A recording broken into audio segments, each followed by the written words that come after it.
So today, folks, I want to talk about customer-centric innovation. And it's kind of nice because I think I've used two buzzwords or two buzz phrases in the title. So there's a lot of talk about innovation. There's a lot of talk about businesses being more customer-centric.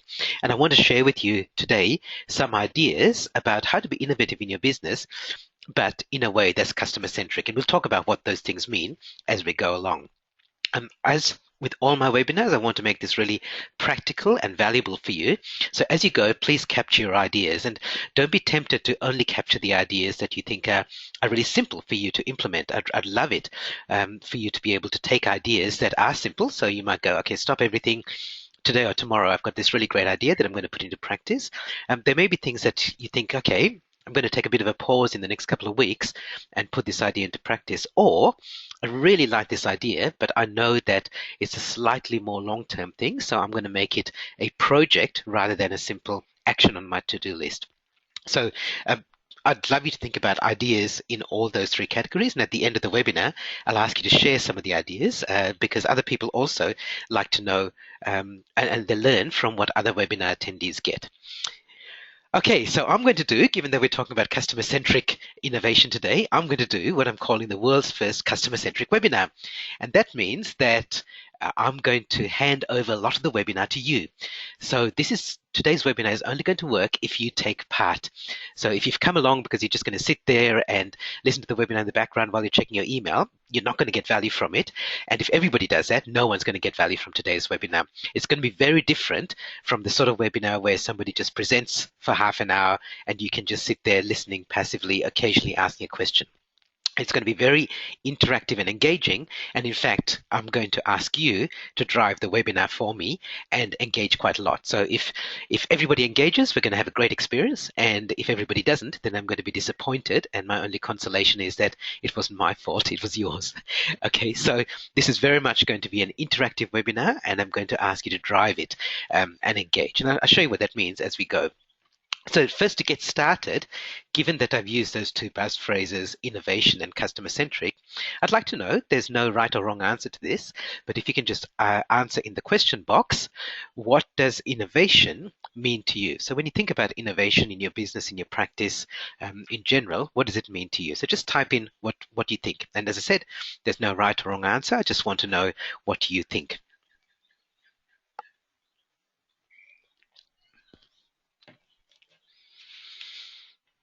Okay, so generating ideas, unique perspective, improvements using creativity. Okay, implementing new ideas that no one else is doing. Let me read out a couple of others that are coming in. A new way to delight customers, looking at something differently, making it work for now, yeah. Coming up with a new way of doing things, new ideas to streamline work processes. Great. Okay, so I haven't read them all, but thank you everyone for participating and contributing. The next one, you can probably guess what the next question is. So what does customer-centric mean for you?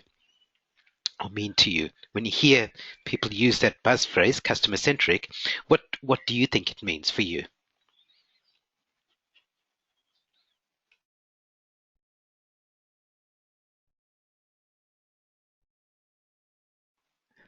Okay, good. So I can see some ideas coming in through, some comments. Okay, so a business process is centered on delighting customers.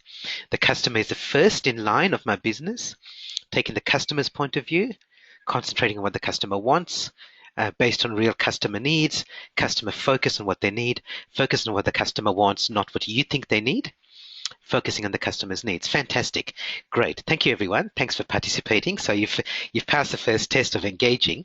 So let's look at what customer-centric might mean. And I'll share with you some examples of organizations that you might say some are customer-centric and some aren't. So if you think of organizations that you think of when you hear the phrase customer-centric, I reckon a lot of people in the yes column would come across, would say things like this. Disneyland, really customer-focused. In fact, they call their customers guests, and they make everything about the customer experience. Apple is a company that's famous for the way that it deals with customers. In fact, a lot of Apple customers who are upset go into an Apple store and they walk out not only getting their problem fixed, but they bought some new Apple technology as well. So very customer focused, customer centric company. Zappos, probably less known here in Australia, but really well known for their customer service. And their customer service reps have a reputation of staying on the phone until they solve a customer's problem, regardless of how long it takes. One which you may say yes or no. A lot of local government organisations, because they're really close to their customers, they're close to their residents. Local councils can be very customer centric because they actually do care about their customers. Okay, what about on the other side? So these are organizations or companies which you typically think aren't necessarily very customer centric. The taxi industry, are they customer centric? Well, they don't even call us customers, they call us fares. And it's an industry that has been ripe for disruption for a long time. It's not surprising that new companies like Uber have been coming in and taking over because they're much more customer centric. Some of the big telcos for a long time have been not very customer centric, and some of them you could say still are not very customer centric. People like airport security, you wouldn't say they're really customer focused type of people or organization. And then just to contrast with local government, things like, say, the bigger government departments, state or federal government, you may get the occasional exception, but generally they tend not to be very customer centric. So that's just an example of contrasting what you think of as customer centric and customer focused. And in fact, the comments that you made about what customer-centric means, just focusing first on the customer, putting the customer first, starting from the customer's viewpoint, that's exactly what most people think about when they think about whether an organization's customer-centric. I reckon we can do one better than that. So I reckon if you think about 3 levels of your focus of your business, there's one which is not so good, and that is if you're inwardly focused. So if you're only thinking about how to make your life easier, you've got procedures and systems that are designed to make your life easier rather than your customer's life easier, then you're very inwardly focused. Don't be like that. If you're outwardly focused, in other words, thinking about your customers, that's good. That's pretty good. So those are those companies that I showed you earlier, like Zappos and Apple and Disneyland. That's pretty good. But I reckon there's an even better level than that. And it's a level that has only been possible in the last decade or so. Maybe you could say even a generation, but probably the last decade. And that is to be really not just customer focused, but involve your customers in your whole business, in all your business processes, because customers do have influence now, more so than they've ever had before, because the internet has given everybody influence. And previously, all you're doing is you're serving your customers. Now you can include them in your processes. So, for example, let me give you 2 well-known companies where you can contrast their approaches. So the first one is Apple. So Apple just announced today they've come out with their new technology. Fantastic. You can now buy an iPhone and they're now about $1,000 and a new Apple TV and so on. And Apple has always been very customer focused, very outward looking and saying, what can we do that's a brilliant experience for the customer? And their approach has always been, I mean, in the new version, the Apple that's been really successful is going, we're really smart, we Apple, and we know what's best for you, and we're going to deliver something that's absolutely brilliant for you. And they're really focused on the customer experience. If you think about Google, on the other hand, another really, really successful tech company, Google's approach has been, you're really smart and you know what's best for you. So some of Google's products aren't beautifully designed. They're not beautifully crafted with fantastic customer experience. Sometimes they're a bit clunky. They're a bit rough around the edges. Gmail, for example, was released by Google in beta form for 5 years before it became an official product. You just can't imagine Apple doing something like that. But Google released it because they want to find out what their customers wanted and what their customers could do to improve the product. They've made a lot of the products they give away free for other people to take and improve, for customers to take and improve. The Google Android operating system is one that has been, there's a Google created and then they gave it away free. So then other phone companies like Samsung and Motorola, they could use the Android operating system, take it themselves and install it on all their phones. And I reckon if you're looking at the way of the future, the Google way and the Google approach, where you're going, people around are really smart and they know what's best. So if we give you the tools, then they'll create something that's much better than the Apple approach, which is saying we're really smart, we as a company, so we're gonna deliver absolutely brilliant experiences. So if you're looking at the future, I reckon you should go more the Google way than the Apple way. The Apple way has been really successful, no doubt about that, but I reckon you'd struggle if you're starting off to try and create a company now that just goes, we're just absolutely brilliant. We've got the best employees, we've got the best technology, we've got the best of everything. We know what's best for you, so just sit back and we'll provide. Okay, so that approach isn't going to work very well. And like the people, just be careful when you think about these two companies, because if you, in where many of us live in rich Western countries, you can see that Apple's doing really well. And you can see lots of people walking around with iPhones and iPads and using Macs. But if you look at the world, if you think about the Google phones, the Android phones versus the Apple phones, the Apple iOS phones, there's really no comparison. There really isn't. If you look at the worldwide research from IDC, which is pretty recent, shows that the worldwide smartphone market share looks like this. Android phones, 80% of the world, and Apple is a relatively paltry 15% worldwide. And if you came to my webinar a couple of months ago about this Asian century and where our economy and where our world is changing in the next 35 years or so, you'd know that that's a significant amount, not just the number 80%, but also the buying power and the economic power of those 80% of the people who have those Google Android phones. Anyway, so that's just one example of a contrast between two approaches where one says they're both very customer focused, but one says we're focused on providing a great customer experience. The second one says we know that our customers have influence and customers are smart, they've got resources, they've got a whole bunch of other stuff that if we tap into them, we can provide a better service and a better experience. Okay, so that's kind of like the overview of what this whole idea of customer centricity means. So now let's look at some specific examples. And here's the way that we're going to work today. Okay, I'm going to share with you 10 questions that you can ask in your business to consider how you can involve your customers more. There's another thing that I don't do very often in my webinars. I don't do bullet points, but here I have got some bullet points. They don't look like bullet points, but essentially I've got a list of 10 bullet points. I've grouped them into 5 areas, kind of going from easiest to hardest in terms of involving your customers. So let me show you these 10. You don't have to write them down yet.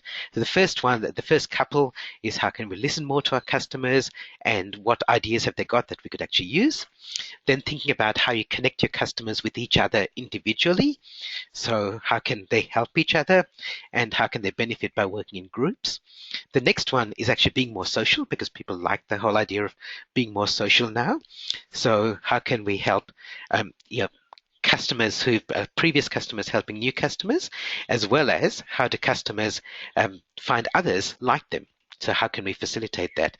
Then you go a little bit further. How do we get our customers to actually do some of the work for us? So how can we involve them in the design process? And how can they help us actually do our job? And finally, they've got resources that they might be willing to give us or share with us. So how can we reward people who've got resources like a well-connected network? And also, how can we use their unused capacity? Okay, so I'm going to explain what all of these mean as we go through this, but this is where the webinar is going to be driven by you. So here's what's going to happen. So if you don't try to frantically write down all these 10 things just yet. You don't need to do that for 3 reasons. One is this is being recorded and you'll get a copy of the recording. The second thing is we're going to keep coming back to this slide over and over again, so you get plenty of time to write them down. Also, if you finish at the end of this webinar, an exit survey will pop up. And if you complete the exit survey, then I'll send you a copy of this report that I wrote, which is 15 innovation questions for a customer-centric world. So it'll be those 10 plus 5 others as well. So if you don't want to write the list down now, that's okay. You can get it in the report. Okay, so here's how it's going to work. Excuse me, I'm just getting a bit of a cold at the moment. Let me just mute and give myself a bit of time to.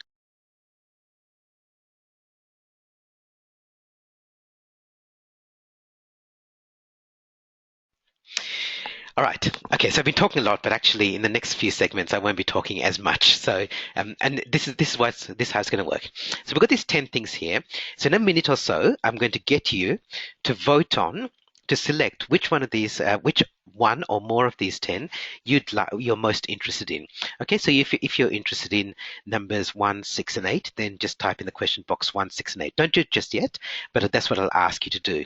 You can nominate as many as you like, and then the ones that are the most popular, we'll address them in the webinar. We're not going to get through all 10, but that's okay, because what I want to do is get through the ones that you're most interested in, and you've got these 10 plus another 5 in that special report. So here's how it's going to work. For each one, what I'll do is I'm going to do 3 things. I'll tell you a little bit of a story. It's an example of an innovative company that's using that principle. Then I'm going to ask you in the question box to share if you have got an example of you already doing it. So if, for example, if it's number 1, how can we listen more to our customers? I'll give you an example. And then I'll ask you to type in the question box, oh yeah, this is how we listen to our customers. So if maybe you're doing an online survey or you have a suggestion box or something like that. And then the most important thing I think for you to get value from the webinar is, whoops, I jumped ahead. The most important thing I want you to do to get value from the webinar is then to think of ideas of how you could use this in your business. And what I'm going to do is I'm actually going to stop talking at that time and give you a little bit of thinking time, not a lot for each one, but I actually want to give you thinking time in the webinar rather than expect you to go away and find time after the webinar. Okay, so does everyone get that? So I'm going to ask you to vote on which ones you're interested in. And for each one, I'm going to share a story. I'm going to ask you to share in the question box things that you're already doing to answer that question, and then give you a bit of thinking time to think about things that you could be doing, so ideas for yourself. And again, I'll ask you to share those ideas, and I'm going to keep all the sharing bit anonymous here, so feel free to share them, and don't worry about giving away your business secrets. Okay, so here's a chance. So if you type in the question box, which of these you're most interested in me covering, and you can type more than one, and I suggest rather than typing in the actual words, just type in the numbers. So if you're, whichever numbers you're interested in. So I can see someone said 7 and 8, so I'm going to keep tabs and keep counting. Someone said 5, okay, 7 and 8, 9, 7 and 2. Okay, so I'm calling out the numbers, so if yours hasn't come up, then please type it in, 2358, 0.1, okay, 1, 7 and 10, okay, 7 seems to be leading at the moment, 4, 5, 7 and 8, 1 and 7, 1, 2, 5, 8 and 10, 2, 7, 8 and 10, 1, 2, 9, 5, 7, 9, and 9. Okay. See a couple more coming in, 6, 8, and 10.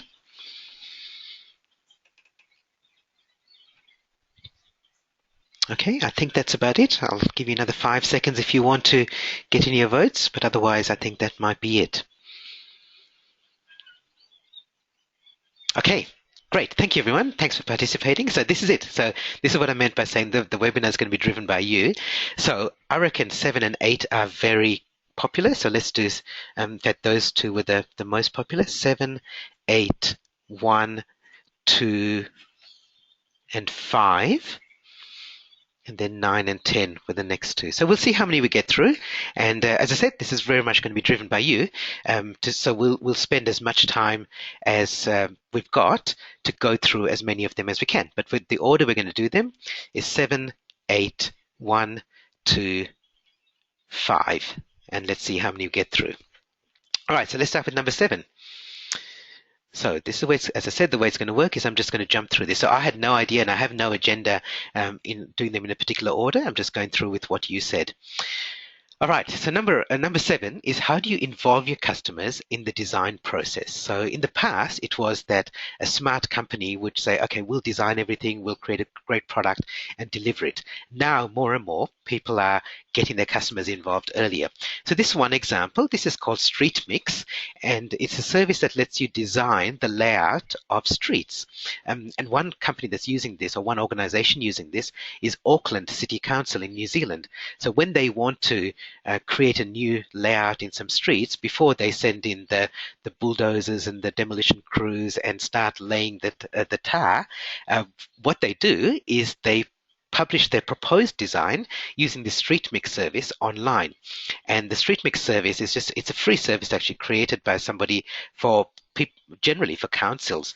And what you can do is you can say what your street is going to look like. So where the driving lanes, the bike lanes, where pedestrians are, you can put bus stops in there and show all those sort of things in the design. So what Auckland City Council does is publishes that online, and then residents can go in and they can edit it and create their own customized version of the design, and then add that like it's like adding a comment to a blog. And then the City Council uses all those submissions when deciding how they're actually going to design the street layout. Because the customers, the people who are actually going to use the streets, actually have some input in the design process and presumably have some idea of what's going to work and what's not. So there's an example of somebody involving their customers in the design process. So I'm going to give you a minute to come up with your own examples. So the way we'll work is I'll just have a little timer running here. So it's going to run for a minute and it'll run down. And what I'd like you to do is share two things in the question box. And remember, I'm going to keep this anonymous. The first is things that you're already doing in your business to involve your customers or clients in your design process, in the process. So give them some input. And secondly, some ideas that you've already got. So for example, somebody has just said focus groups. Fantastic. Okay, so presumably that's something they're already doing. Okay, but I'm going to give you time to write down things for yourself at the moment. So the key is not to share ideas at the moment, but the most important thing is for you to get ideas for yourself, but I'd love you to share them as well if you've got some. Okay, and I'm going to stop talking to give you the chance to actually think.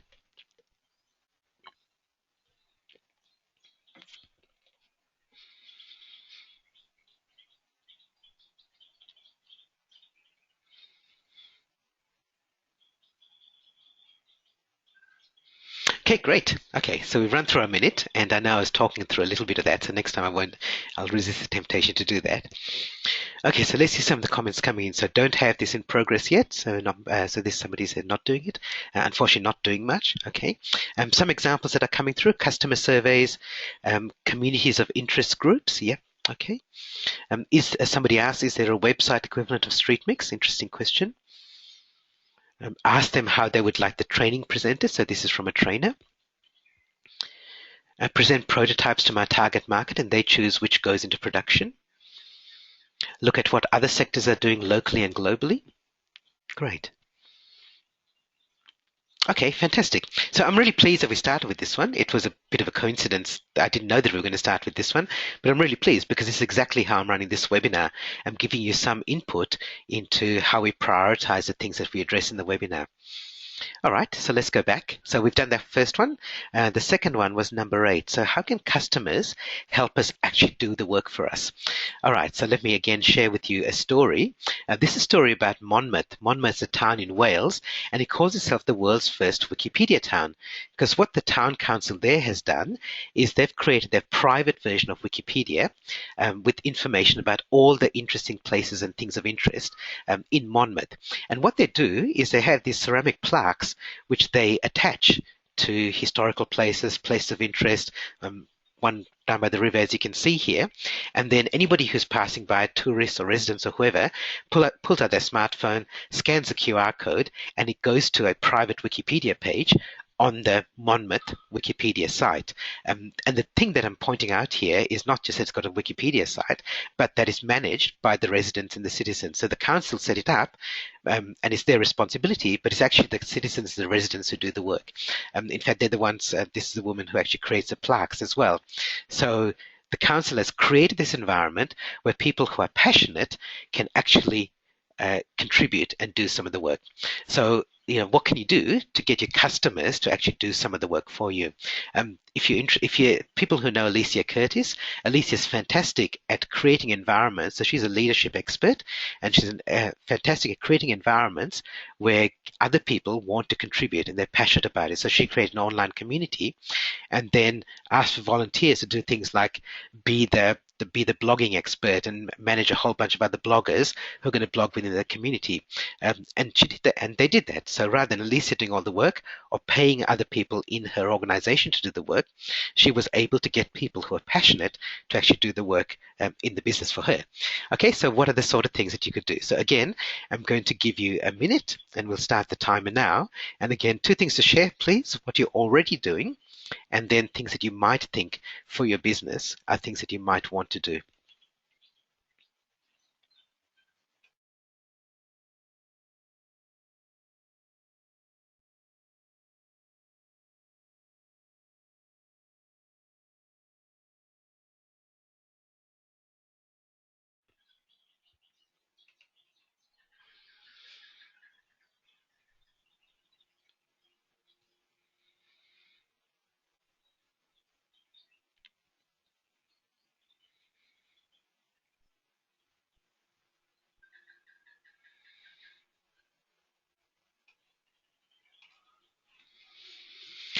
Okay, I'm going to read out things as they're coming through because there's some interesting ones here and they might spark some other ideas.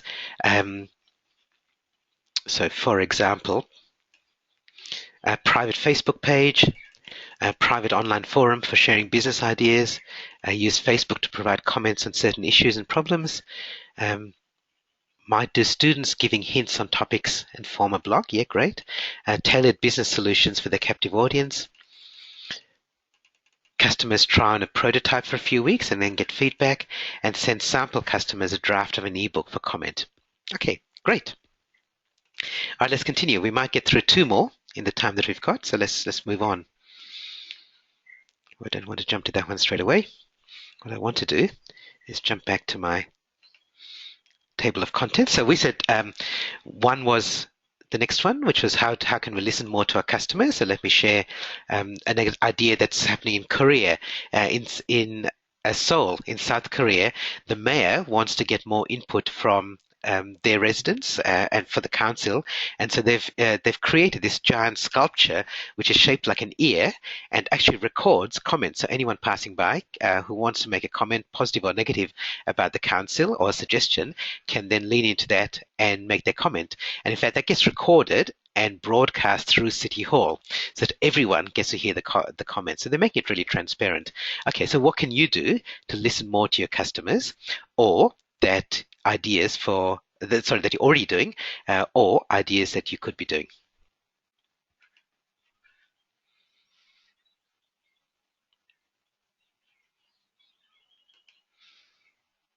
Okay, and we won't go for the full minute. I'll give you 30 seconds and then we'll stop.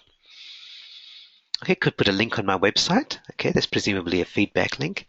Ring the customer after a session, do a poll or a survey monkey to pulse check our current strategy. Ask for feedback at the end of each presentation. Have regular coffee and lunch catch-ups. Good. All right. Okay, I'm going to stop that one because I want to get through one more. Um, and the next one was, what crazy customer ideas could we actually use? All right, so that's an interesting one. That's quite a creative one. This is a company called Torani. It's a fast food chain in the US. One year, as an April Fool's Day joke, they announced that they're going to create this thing called chicken and waffles.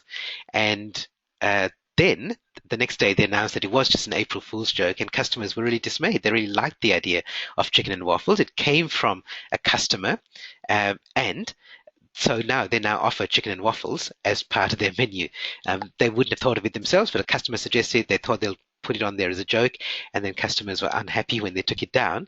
So what crazy customer ideas have you had that you've been able to use, and or what new ideas could you get, or what ways could you get crazy customer ideas for your business?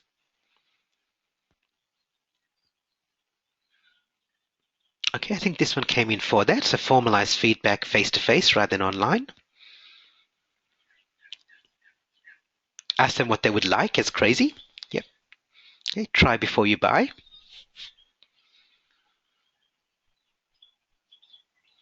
Find some crazy customers. Hypnosis while doing a sound bath. A competition to get the most outrageous ideas. Combining stuff. Ask what they want. Good. All right. Thanks, everyone. Again, thank you for sharing. Okay, so as you can see, there are lots of ideas that come up when you start putting this process into practice. And as I said, there is 10 things here that you can use to start to spark your thinking around this. And also, if you're interested, as I said, if you fill in the exit survey at the end, I'll send you this report with 15 questions. So it'll be all those 10. So I know we didn't get through all of them, but I hope you're happy that we got to the ones that you're most interested in. And that was the whole point of this. The point of this was not that we're going to get through 10 of them, but I want you to have a few that you would actually be able to take away and put into practice.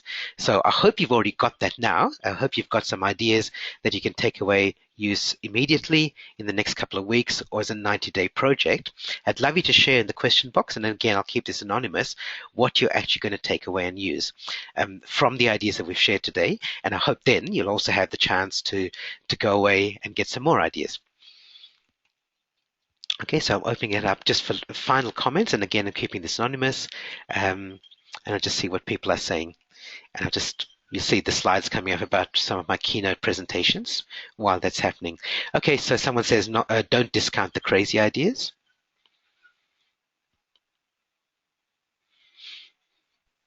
Okay, here's someone who says, open our mind to consider fresh and new concepts and ideas. Great.